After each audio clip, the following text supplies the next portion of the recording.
high stresses is getting thinner, right? Yeah, what's going on there? Right. Well, it's getting thinner. Well, so it looks like it's right at the hole, and that's really what we expect. The stress concentration is really right at the hole, right? It drops off pretty quickly as we move away from it. In fact, we get a spot on the other side where it's less than it is, it is in other places. So, okay, let's now.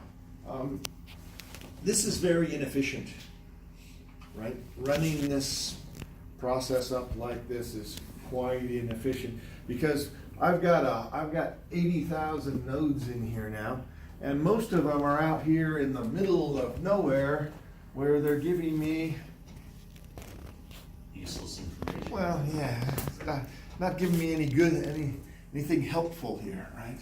I'm spending a lot of computational effort, not getting a whole lot for it, right?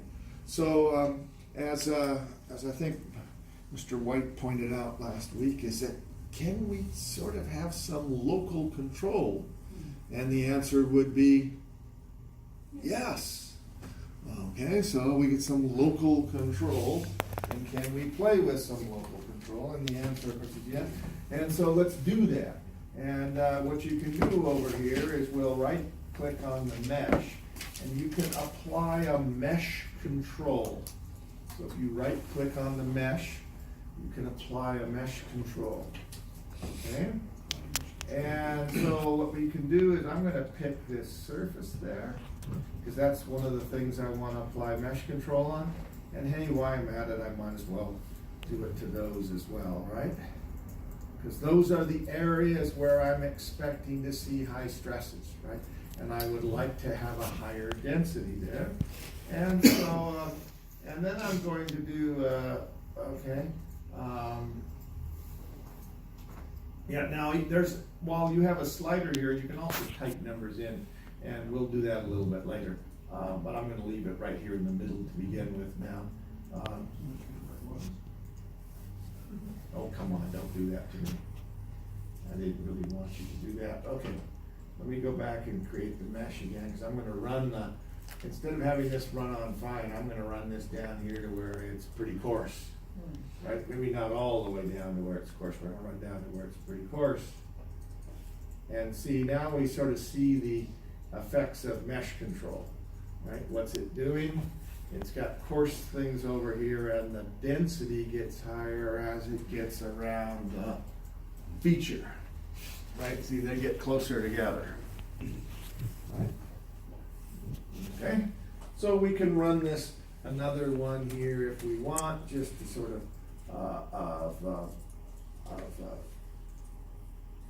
get some sort of data here. I'm at 3964. Okay. And again, I don't trust any of those last two numbers. I don't know why I'm writing them up there. Okay, and we can look at the mesh result, the mesh now, and the details of the mesh, which will change over time. But I'm down to 7,000 nodes down there. 69 something? 68, 65. Here, 68, 65. Okay.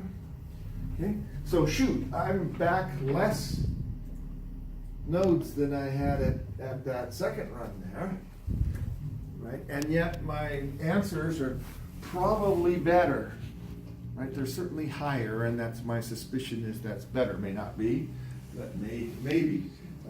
So now what we can do is, rather than refining the general mesh, let's refine the mesh control, and we can just double click on the click on the mesh control, and you can double click on it itself. You can re-edit. I'll run it up to where it's quite a bit finer, right? Okay.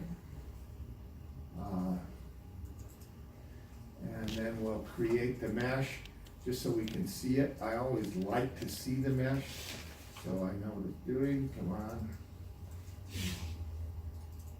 And you can see I got quite a bit more refinement in there, didn't I? Right, I got a lot more refinement in that area. right? And over here in these other areas, I don't have so many nodes, but frankly, don't really care, right? Because that's not gonna be the areas of interest, right? The areas of interest are gonna be in here and around those notches. And so we can run this. I got 3877, okay. PSI, right? Okay, and if we look at the number of nodes over here, my mesh details, I've got 21,448. Okay. Now, if we zoom in here, we can see that, as I zoom in on these things, we can see that this is really a layer that's the thickness. This layer here is the thickness of that element, right? Really is the thickness of the elements in there. That's what I'm seeing. It's how thick are those elements. Now, if I wanted to be a little bit fussy, I could have probably just put the mesh control on the edges and not mesh the whole middle, but it doesn't really matter. If I want to take another shot at it, which I'm going to go back and re-edit that mesh control again.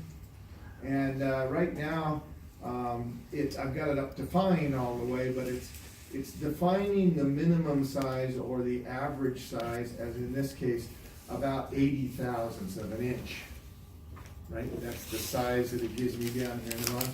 So let's get carried away, and let's make that about 20 thousandths.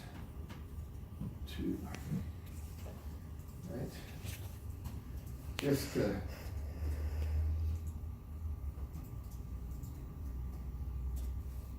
right, okay. And then we can create the mesh again. Yeah, okay. And now we chug a little bit. Ooh, I slowed it down.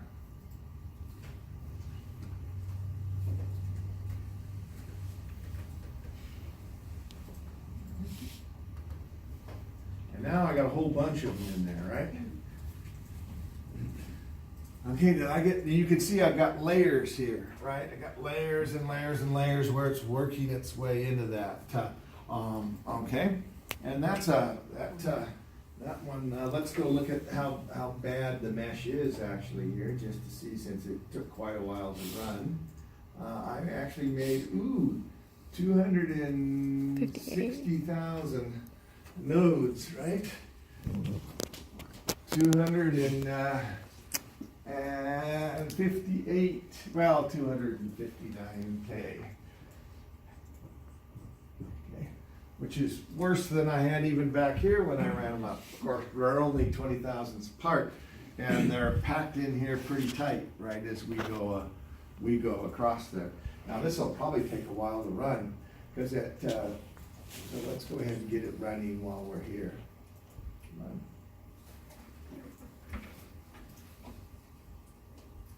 Okay. So, because that's the 250,000 nodes, and each node has technically 6 degrees of freedom. So it's going to have 6 equations. Okay, so that's at worst case, like on the order of what, 1.5 million equations it has to solve, and it takes that long. Okay, now computers, they're pretty fast. Now one of the things is we got what, pretty nice number here, 3882, right? 3882 PSI. I, again, don't trust those last 2 digits, but I think I can safely say the thing is converged, right? That adding more nodes to it, more elements, is not going to change the answer, right? I mean, can we all say that? Mm-hmm. We're all going to agree. I mean, I changed it here by what? I changed it here by 5 PSI. Do I believe it within 5 PSI? Okay, that's like a 100th of a percent, right?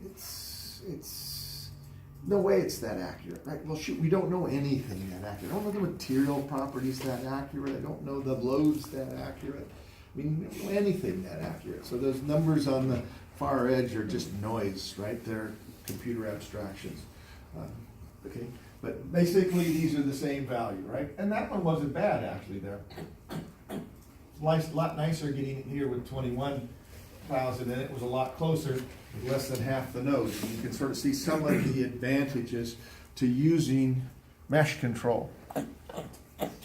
Okay, mesh control is a nice thing to have, and so those areas where you're actually cursing at things, right? What can we do? We can go and put in